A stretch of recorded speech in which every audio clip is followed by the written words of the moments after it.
आपराधिक घटनाओं को लेकर पहले भी मैंने टिप्पणी की है। जब ये महागठबंधन बना तब लोगों के मन में एक बड़ी चिंता ये थी कि बिहार में लॉ एंड ऑर्डर की स्थिति बिगड़ेगी, और वो चिंता इसलिए थी क्योंकि बिहार ने आरजेडी के शासनकाल में अपराधियों का जंगल राज देखा है। और आज जब आरजेडी फिर से सत्ता में आ गई है और एक तरीके से पूरे सत्ता का कंट्रोल और कमांड और कंट्रोल उनके हाथ में है, तो स्वाभाविक तौर पर अपराध बढ़ेगा ही बढ़ेगा। ये उनकी पार्टी का चरित्र है और ये मेरा असेसमेंट नहीं है, ये तो 15 साल बिहार की जनता ने देखा है। तो जब ये लोग सत्ता में आते हैं, जब भी रहेंगे, तो अपराध की घटना बढ़ेगी, वही हो रहा है। बिहार में गठबंधन का प्रयोग लगातार होता आ रहा है, दशकों से यह गठबंधन के प्रयोग में है। प्रशांत जी, लगातार आप कई दिनों से लगभग 138 दिन आप जनसुराज यात्रा पर है, तो आगे आने वाले दिनों में आपका गठबंधन पर क्या प्रयोग होगा? गठबंधन की दिशा में आपका क्या प्रक्रिया? मेरा कोई प्रयोग नहीं है। मेरा प्रयोग जो है वो एकदम आपके सामने है कि दल और गठबंधन की बात ही नहीं है। बिहार में जो कुव्यवस्था है, बिहार में जो हम लोग के बदहाली है, इसको सुधारने का एक ही उपाय है। जब तक यहाँ समाज के स्तर पर प्रयास नहीं किया जाएगा, लोगों को समझाया नहीं जाएगा, लोगों को जगाया नहीं जाएगा और उनकी मदद से एक नई राजनीतिक व्यवस्था नहीं बनाई जाएगी, तब तक बिहार को सुधारने का कोई रास्ता नहीं है। जो जिन परेशानियों की आप बात कर रहे हैं, ये ऐसी कोई परेशानी मैं नहीं बता रहा हूँ, आप नहीं पूछ रहे हैं, जो लोगों को पता नहीं है। थोड़ा कम या ज़्यादा लोग तो वो भुगत रहे हैं, लोग तो वो जिंदगी जी रहे हैं। इसके बावजूद जो उनका वोटिंग बिहेवियर है, जो जब वो वोट देते हैं, लोगों को चुनते हैं, तब उनसे गलती होती है। तो जब तक आप जड़ को नहीं सुधारेंगे, तब तक आप अकेले लड़ें, गठबंधन में लड़ें, कोई प्रयोग कर लें, ये सुधरने वाला नहीं है। इसीलिए जन सुराज की जो पूरी परिकल्पना है कि पहले लोगों को गांव-गांव जाकर ये बताया जाए कि अगर आपको जो परेशानी है, आपको जो दिक्कतें हैं, गरीबी बदहाली है, अगर इसको सुधारना है तो आपको अपनी समस्याओं और अपने बच्चों के भविष्य के विषयों पर वोट करना होगा। अगर आप जाति, धर्म, भारत, पाकिस्तान, पुलवामा, चाइना पर वोट करते रहेंगे, लालू जी के डर से भाजपा को, भाजपा के डर से लालू जी को वोट करते रहेंगे, तो सारी समस्याओं को जानने, समझने, चर्चा करने के बाद भी आप उसको सुलझा नहीं पाएंगे। दूसरा उद्देश्य है कि अगर जनता समझ जाए तो उनके पास एक बेहतर विकल्प होना चाहिए, और वो विकल्प कोई व्यक्ति न बनाए बल्कि समाज मिलकर बनाए। इसीलिए ये जो पूरा प्रयोग किया जा रहा है कि समाज में हर उस व्यक्ति को चुनकर निकाला जाए जो नया विकल्प बनाना चाहता है, नई व्यवस्था बनाना चाहता है। जब पदयात्रा खत्म होगी, पूरे बिहार से ऐसे लोगों को चिन्हित करके निकाल लिया जाएगा। सब लोग बैठ कर तय करेंगे कि भाई दल बनाया जाना है कि नहीं, और अगर सब लोग तय करते हैं कि दल बनाना है तो दल उस समय बनेगा, लेकिन वो दल प्रशांत किशोर का नहीं होगा, किसी व्यक्ति, किसी परिवार, किसी जाति का न होकर वो उन सारे लोगों का होगा जो इसको मिलकर बनाएंगे और आगे इसको मिलकर चलाने की व्यवस्था बनाएंगे। और तीसरा जो पदयात्रा का उद्देश्य है, अगर लोग समझ भी गए, उन्होंने अच्छे लोगों को चुन भी दिया, तो बिहार को सुधारने के लिए आपके पास कोई विजन होना चाहिए, एक कार्यक्रम होना चाहिए, योजना होनी चाहिए। तो पदयात्रा में वही किया जा रहा है कि जमीनी हकीकत को समझकर, धरातल पर उतरकर, समस्याओं को समझकर, वहाँ के संभावनाओं का असेसमेंट करके हर पंचायत के विकास के लिए योजना बनाई जा रही है, ताकि बिहार के हर पंचायत को आने वाले 10 साल में कैसे विकसित बनाया जाए, इसकी परियोजना बन रही है, इसकी योजना बन रही है। इन तीनों चीज़ों के समायोजन से समाज में जागृति हो, ताकि वो अपने और अपने बच्चों के भविष्य के लिए वोट करें। दूसरा, उनके पास सही लोगों का विकल्प हो, और तीसरा, उन लोगों के पास बिहार को सुधारने के लिए अगले 10 साल का एक सोची समझी योजना हो। तीनों को जब आप मिलाएंगे तभी बिहार को सुधारने की दिशा में कोई प्रयास हो सकता है। बिहार में लगातार जो जाति है, धर्म है, और उसके बाद जो है चुनाव में धनबल का बड़े पैमाने पर प्रयोग होता है। प्रशांत किशोर इससे कैसे निपटेंगे? प्रशांत किशोर इससे नहीं निपट सकते, इससे समाज को निपटना है। इसीलिए बजाय इसके कि मैं प्रयास करूं, मैं कहूं कि मैं ठीक कर दूंगा, मैं समाज को कह रहा हूं, अगर समाज में जागृति आ जाएगी तो लोकतंत्र में जन बल के आगे कोई बल नहीं है। तो बाहुबल है, धन बल है, जाति बल है, धर्म बल है, वो सारा बल जन बल के आगे फेल है। तो अगर एक तो ये उपाय है कि आप पेड़ की टहनियों को ठीक करें, पत्तों को गिने, ठीक करें। दूसरा ये उपाय है कि उसके जड़ को ही आप ठीक कर दीजिए। तो प्रशांत किशोर वो प्रयास कर रहे हैं कि वो जड़ ही ठीक हो जाए। अगर जनता समझ जाएगी तो ना जनबल रहेगा, ना बाहुबल रहेगा, ना जाति बल रहेगा। बहुत से युवा वर्ग हैं जो पद यात्रा से जुड़कर अपना राजनीतिक भविष्य तलाश रहे हैं। आपके पद यात्रा में या फिर जन स्वराज में युवाओं के लिए क्या है राजनीतिक भविष्य? नहीं, बिल्कुल उनके लिए है, सबके लिए वो भूमिका है। जो जन स्वराज में हम लोग क्लब की व्यवस्था कर रहे हैं, मैं हजारों की संख्या में युवाओं से मिलता हूँ और मेरा ऐसा मानना है कि जब नए लोग राजनीति में आएंगे तभी बिहार को सुधारा जा सकता है। पिछले 30 साल में बिहार का एक आंकड़ा आपको दे देता हूँ। पिछले 30 साल में बिहार में जितने लोग एमएलए एमपी बने हैं, चाहे जिस दल से बने, अगर सबकी आप सूची बनाएंगे तो आपको पता चलेगा कि 1250 से 1500 परिवार के लोग ही यहाँ एमएलए एमपी बनते रहे, जबकि बिहार में रहने वाले परिवारों की संख्या 3 करोड़ से ज्यादा है। तो स्वाभाविक तौर पर ऐसा तो है नहीं कि यही 1250-1500 परिवार के लोगों को सब कुछ पता है। तो बिहार में जन स्वराज हर पंचायत में 3 से 4-5 क्लब खोल रहा है। इन क्लबों के माध्यम से युवा जो राजनीति में आकर अपनी एक सकारात्मक भूमिका निभाना चाहते हैं, समाज की मदद करके, समाज के लिए कुछ काम करके, उनको ये आज़ादी है, उनको ये अवसर है। और वो मेरी दिन की शुरुआत ही होती है ऐसे युवाओं से मिलने से जो इन क्लबों के कुछ के संचालक हैं, जो इन क्लबों को बना रहे हैं। आपके सिवान अकेले में 650 से ज़्यादा ऐसे क्लब खुल गए, 650 से ज़्यादा ऐसे क्लब गांव-गांव में खुल गए हैं जो कि जन स्वराज से जुड़ा हुआ है। और हर क्लब में मिनिमम 100 लोग जुड़े हुए हैं। 100 लोगों के युवाओं के समूह ने मिलकर जब 100 लोग एक समूह बनाते हैं तब उसको क्लब के तौर पर मान्यता दी जाती है। आज सिवान में 650 से ज्यादा ऐसे क्लब चल रहे हैं। जातीय जनगणना को एक एडमिनिस्ट्रेटिव एक्सरसाइज के तौर पर देखते हैं, क्योंकि जातीय जनगणना की कोई कॉन्स्टिट्यूशनल वैलिडिटी नहीं है। ये संवैधानिक उसको आधार नहीं है उसका। जनगणना जो है वो सेंटर का विषय है। राज्यों को ये अधिकार नहीं है कि वो संवैधानिक आधार पर जनगणना करा सकें। इसीलिए बिहार सरकार की जो अधिसूचना जारी हुई है उसमें इसको जनगणना नहीं बताया गया। ये एक सर्वे है, गणना कर रहे हैं, सर्वे कर रहे हैं। गणना, सर्वे, काउंटिंग जो भी है, इस तरह के सर्वे जो हैं वो होते रहते हैं। कोई भी जनगणना, कोई भी गणना इस तरह की, कोई भी जो सर्वे है जिससे समाज के विभिन्न वर्गों की स्थितियों के बारे में सरकार को बेहतर जानकारी मिले, उसमें कोई दिक्कत नहीं, होनी चाहिए। बिहार में भी हो रही है, इसके होने से कोई दिक्कत भी नहीं है। तो मैं उस नजरिए से इसके पक्ष में हूँ।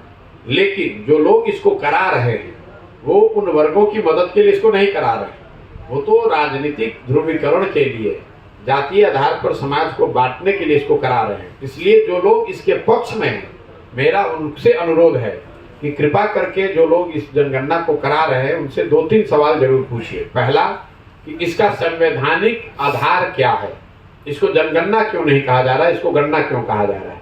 दूसरी बात कि जब ये जनगणना हो जाएगा तो इस पर कार्यक्रम बनाने के लिए आपके पास क्या सोच है, क्योंकि दलितों की गणना, उदाहरण के तौर पर दलितों की गणना स्वतंत्रता के बाद से हो रही है, फिर भी आज भी दलित इस देश में सबसे गरीब और पिछड़ा है। तो अगर सिर्फ गणना मात्र से ही लोगों की स्थिति सुधर जाती तो किसको नहीं पता है कि बिहार के लोग सबसे गरीब हैं। ये तो गणना हुआ पड़ा है कि बिहार में प्रति व्यक्ति आय 35,000 रुपया है, देश में प्रति व्यक्ति आय 1,45,000 रुपये है। तो आप बिहार के लोगों की इस इनकम को बढ़ा दीजिए। गणना करना एक बात है, आप लाइब्रेरी में जाएंगे और वहाँ किताबों के बीच में बैठ जाएंगे तो उससे आइंस्टीन और न्यूटन थोड़ी ना बन जाइएगा। अरे भाई, उस किताब को पढ़ना भी पड़ेगा, पढ़कर समझना भी पड़ेगा। तो ये तो बेवकूफ़ी है कि सिर्फ गणना करके लोगों को सुधारा जा सकता है। अगर ऐसी बात होती तो बिहार के विभिन्न वर्गों का, कम से कम जिन वर्गों की गणना, मुसलमानों की गणना तो हो रही है, और मुसलमानों की हालत आप जाकर देख लीजिए, यहाँ पर उनकी गरीबी का आलम देख लीजिए, उनके बदहाली फटेहाली की आलम देख लीजिए। तो सिर्फ जो लोग भी इस झांसे में आ रहे हैं कि गणना हो जाने मात्र से उनकी स्थिति सुधर जाएगी, उनको बेवकूफ बनाया जा रहा है। ये उनसे सिर्फ जातीय उन्माद फैलाकर वोट लेने की प्रक्रिया है, न उसको किसी को सुधारने की सोच है। न भाई, इतने दिनों से जिन वर्गों की ये लोग राजनीति कर रहे हैं, ये दोनों दल आरजेडी जदयू वगैरह, उन्हीं वर्गों की स्थिति तो आज सबसे ज्यादा खराब है। आज बिहार में सबसे गरीब कौन है? सबसे गरीब दलित है, सबसे गरीब अति पिछड़ा है, सबसे गरीब मुसलमान है। और ये तीनों वर्गों के लोग ही तो वोट कर रहे हैं जदयू और आरजेडी को। तो अब नया क्या वोट कर देंगे कि ये लोग सुधार देंगे? और ये 32-33 साल से यही लोग शासन में हैं, तो कम से कम इन तीन वर्गों की स्थिति तो सुधरनी चाहिए थी ना भाई।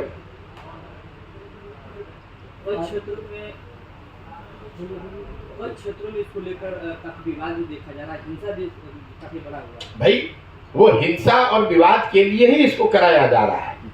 मैंने शुरू में ही बता दिया, जो इसके विरोध में है मैं उनको भी ये कहना चाहूंगा कि आप इसका बिल्कुल विरोध मत कीजिए। क्यों विरोध कर रहे हैं?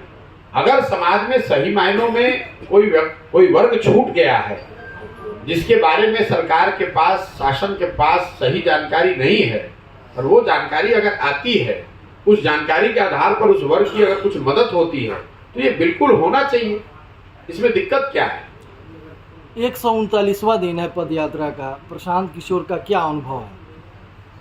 मेरा अनुभव ये है कि बिहार में जो स्थिति आंकड़ों में दिखता है, जो स्थिति हम लोग बाहर से देखते समझते हैं, जमीनी हकीकत उससे कहीं ज्यादा भयावह है। आंकड़ों में भी बिहार देश का सबसे गरीब और पिछड़ा दिखता है। आंकड़ों में भी विकास के ज्यादातर पैमानों पर बिहार 28वें नंबर पर है। लेकिन जब आप नीचे जमीन पर जाते हैं तो उसका जो ह्यूमन एस्पेक्ट है वो दिखता है, जो आंकड़ों के मुकाबले कहीं ज्यादा भयावह है। जब मैं पैदल चलता हूं और मेरे साथ 50-100 लड़के आगे दौड़ते हैं, छोटे बच्चे जो गांव में गाना सुनकर या पदयात्रा की कौतूहल में वो साथ में चलते हैं, तो मैं रोज अपने मन से भी कहता हूँ, आधे से ज्यादा बच्चे ऐसे होते हैं जिनके शरीर पर कपड़ा तक नहीं होता है, शुद्ध कपड़ा नहीं होता है। ज्यादातर बच्चे ऐसे हैं जो बिहार में हवाई चप्पल नहीं पहनते हैं। मतलब वो ये चीजें आपको आंकड़े में नहीं दिखेगी। आंकड़े में ये नहीं दिखता है कि कितने बच्चे ऐसे हैं जो हवाई चप्पल भी नहीं अफोर्ड कर सकते हैं। जो लड़के दौड़ते हैं, चलते हैं, बूढ़े हैं, महिलाएं हैं, आधे से ज्यादा लोगों के पैर में चप्पल तक नहीं है।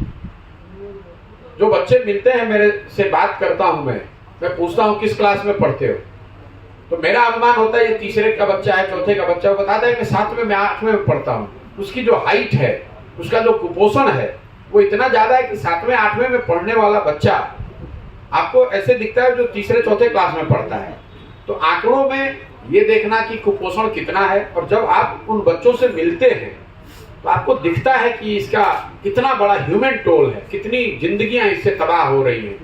आप बिहार में बच्चियों की हाइट देखिए, वो एकदम छोटी है। ये कुपोषण है। हम लोगों ने पंजाब में काम किया है, तमिलनाडु में काम किया है। जो बच्चियों की एवरेज हाइट है वो मुझे लगता है बिहार में 1.5, 2, 3 इंच से कम है। और वो सीधा दिखाता है कि उनको जब वो बढ़ रहे होते हैं, बच्चे से आप बड़े हो रहे होते हैं, आपको भरपेट भोजन ही नहीं मिला, आपको प्रोटीन मिला नहीं, आपके हड्डियों का ग्रोथ हुआ नहीं, आपके शरीर का पूरा विकास हुआ नहीं। ये बहुत बड़ी त्रासदी है। ये अनुभव है।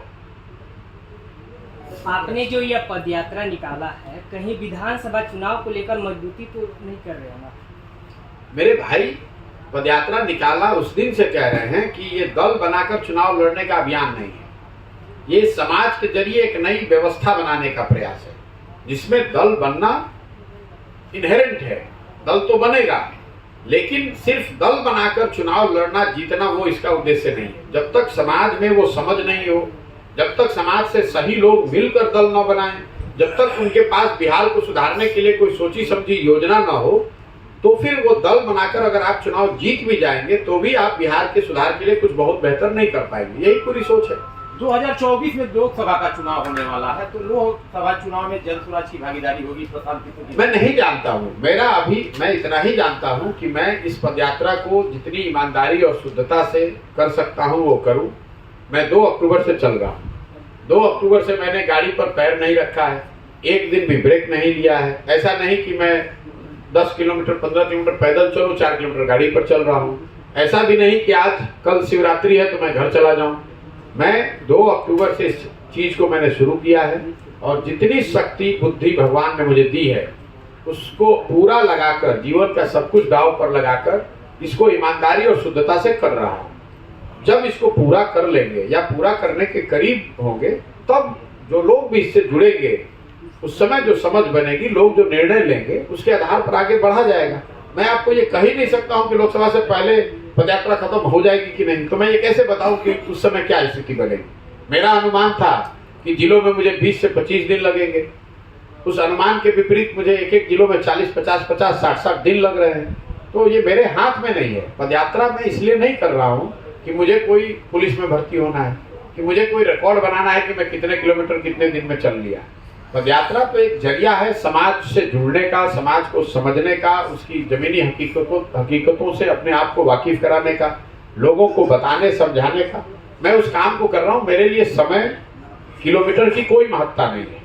मुझे इस काम को जितनी ईमानदारी से किया जा सकता है वो करने में मेरी रुचि है। चाहे उसमें 1 बरस लगे, 1.5 बरस लगे, 2 बरस लगे, मैं करूंगा इसी तरीके से। आपने बेरोजगारी पे बात की, क्या आपको लगता है बिहार में बेरोजगारी का मूलभूत कारण युवाओं में स्किल ना होना, ठीक से नॉलेज ना होना?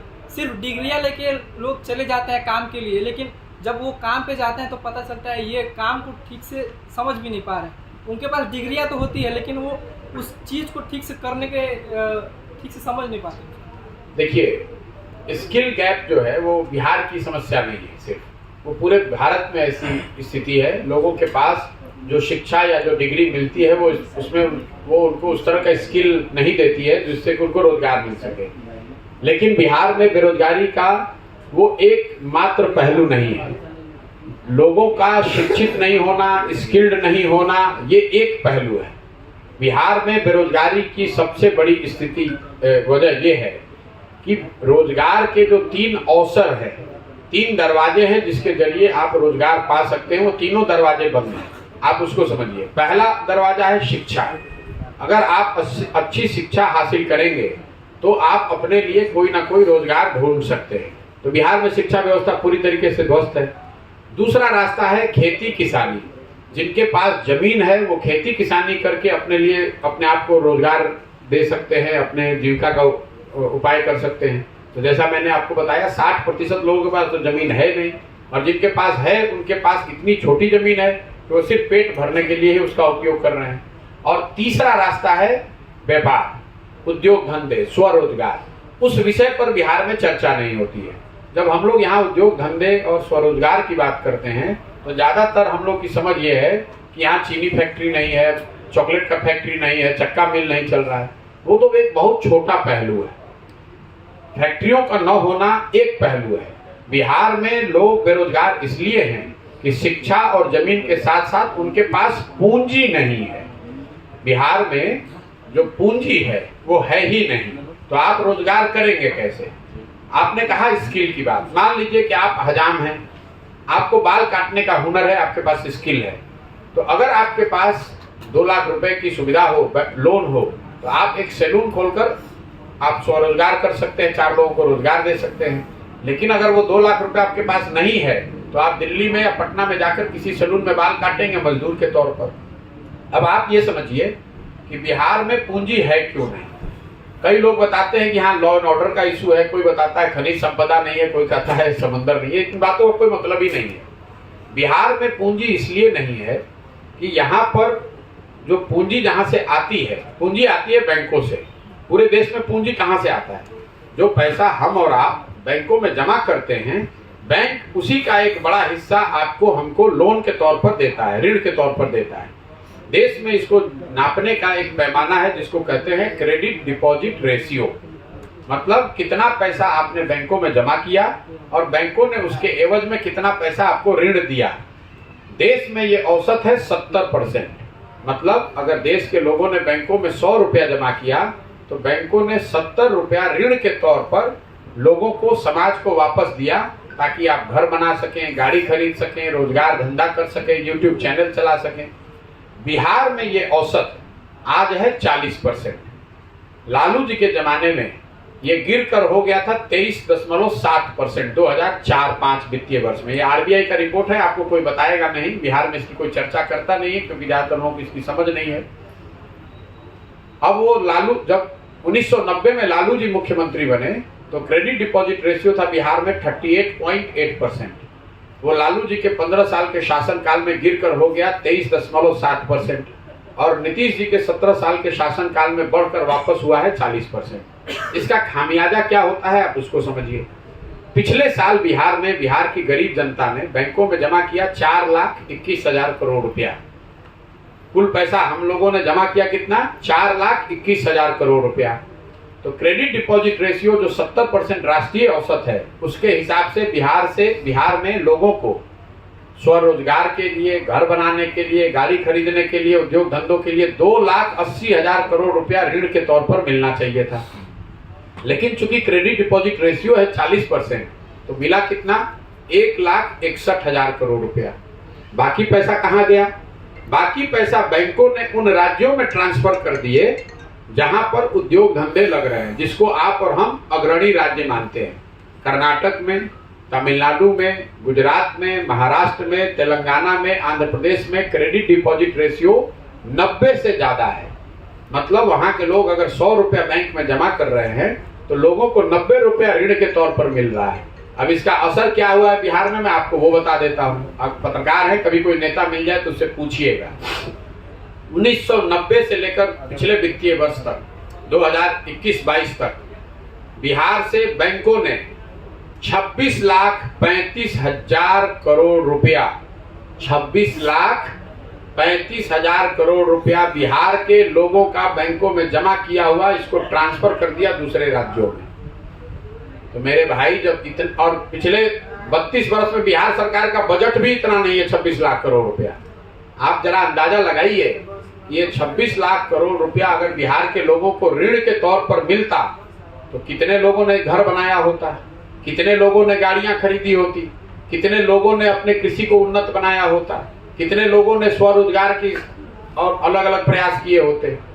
और ये इतना बड़ा पैसा है, जब पूंजी रहेगी नहीं तो आपको रोजगार मिलेगा कैसे? तो बिहार में अगर बेरोजगारी को खत्म करना है तो सबसे पहले क्रेडिट डिपॉजिट रेशियो को 70 राष्ट्रीय औसत के बराबर या उससे बेहतर करने की जरूरत है। अगर ये हो जाए तो हर साल 2 से 2.5 लाख करोड़ रुपया बिहार के लोगों को मुफ्त में मिलने लगेगा काम करने के लिए। यही वजह है कि आप देखते होंगे दिल्ली में, बॉम्बे में, बड़े शहरों में घर खरीदने के लिए बैंक लोन देने के लिए प्रचार कर रहे हैं कि आइए हमसे लोन लीजिए, हमारा ऋण का शर्त आसान है, हमारा ब्याज का दर कम है। वही हाउसिंग लोन जब आप बिहार में लेने जाते हैं, गाड़ी खरीदने के लिए लोन लेने जाते हैं, यूट्यूब चैनल चलाने के लिए लोन देने जाते हैं, तो आपको बैंकों को घूस देना पड़ता है। आप, क्योंकि बैंक यहाँ पैसा दे ही नहीं रहे। और ऐसा नहीं कि ये बैंकों की स्वेच्छा है, ये उन पर संवैधानिक जिम्मेवारी है। मुख्यमंत्री के अध्यक्षता में ये कमिटी है जो बैंकों पर ये जिम्मेवारी देता है कि आप जिस राज्य में जितना पैसा जमा करा रहे हैं वहां कम से कम 70% पैसा ऋण के तौर पर दीजिए। लेकिन जैसे बिहार की दूसरी सारी व्यवस्थाएं ध्वस्त हैं, वैसे ही ये व्यवस्था भी ध्वस्त है। मुख्यमंत्री ऑन रिकॉर्ड हर साल ये बैठक भी करते हैं, वहां पर बैंकों के अधिकारियों से आग्रह भी करते हैं कि भैया इसको बढ़ाइए। लेकिन जैसे दूसरे विभाग वाले नहीं सुन रहे, वैसे बैंक वाले भी उनकी बात नहीं सुन रहे हैं। तो अगर बिहार में गरीबी और बेरोजगारी दूर करना है तो सबसे पहला उपाय है क्रेडिट डिपॉजिट रेशियो को सुधारा जाए, ताकि बिहार के लोगों को 1 लाख, 1.5 लाख, 2 लाख रुपया अलग से पूंजी के तौर पर मिले। और आप देखेंगे कि बिहार के लड़कों में वो ताकत है। आप यूट्यूब चैनल चलाते हैं, अगर आपको आसान दर पर ऋण मिले तो आप 4 और लोगों को लगाएंगे, आप और बड़े प्रयास स्तर पर ये काम कर सकते हैं। तो पूंजी की उपलब्धता स्वरोजगार के लिए सबसे ज्यादा जरूरी है, जिस पर बिहार में ना कभी चर्चा होती है, ना कोई बात करता है, ना पत्रकार सवाल करता है। इसलिए मैं हर मीटिंग में इसकी चर्चा करता हूँ। अगली बार कभी किसी नेता से आप मिलिए, फिनांस मिनिस्टर से मिलिए, तो उनसे पूछिएगा जरूर। अब नीतीश कुमार को भी बुलाकर पूछिए, जिसको आप पढ़ा लिखा मानते हैं, कि साहब पिछले 32 साल में बिहार से 26.5 लाख करोड़ रुपए, ये आरबीआई की रिपोर्ट है, प्रशांत किशोर का आंकड़ा नहीं है, 26,35,000 करोड़ रुपया बिहार से शिफ्ट हो गया दूसरे राज्य में। तो हम लोग खाली लड़कों को नहीं शिफ्ट कर रहे हैं मजदूर बना के, अपनी पूंजी भी दूसरे जगह भेज रहे हैं, अपने लड़कों को मजदूर बनाकर दूसरे जगह भेज रहे हैं। तो हम लोग की गरीबी नहीं रहेगी तो गरीबी किसकी रहेगी? ठीक है भैया, बहुत बहुत धन्यवाद। एक छोटा सा सवाल। अब ये बहुत लोग बैठे हैं। ठीक है, चलिए, बहुत बहुत धन्यवाद।